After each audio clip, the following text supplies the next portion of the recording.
মিশরের কায়রোতে অবস্থিত এই আল আজহার মসজিদ।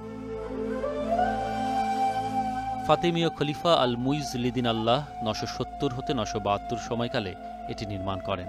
৯৮৯ সালে এখানে ৩৫ জন আলেমকে নিয়োগ দেওয়া হয়, কালান্তরে যা আল আজহার বিশ্ববিদ্যালয় হয়ে ওঠে।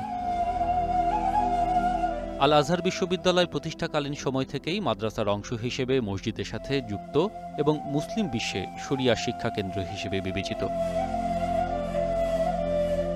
১৯৬১ সালে জাতীয়করণের পর স্বাধীন বিশ্ববিদ্যালয় হিসেবে পরিচালিত হয় এটি। সালাহুদ্দিন ও আইয়ুবী শাসকেরা আল আজহারকে অবহেলা করলেও মামলুক যুগে মসজিদে গুরুত্ব বৃদ্ধি পায়। মা ফাতিমার একটি সম্মানসূচক উপাধি জাহরা, যার পুংলিঙ্গ আজহার। এই নামটি খলিফা আল মুইজ থেকে মিশরের দ্বিতীয় ফাতিমীয় খলিফা আল আজিজ বিল্লার সময় প্রদত্ত। ৯৭৩ সালে ঈদ উল ফিতরের সময় খলিফা কর্তৃক আল আজহারকে কায়রোর সরকারি জুমা মসজিদ হিসেবে ঘোষণা করা হয়। অভ্যন্তরের নকশায় আব্বাসীয়, কপ্টিক ও বাইজেন্টাইন স্থাপত্যের প্রভাব লক্ষণীয়।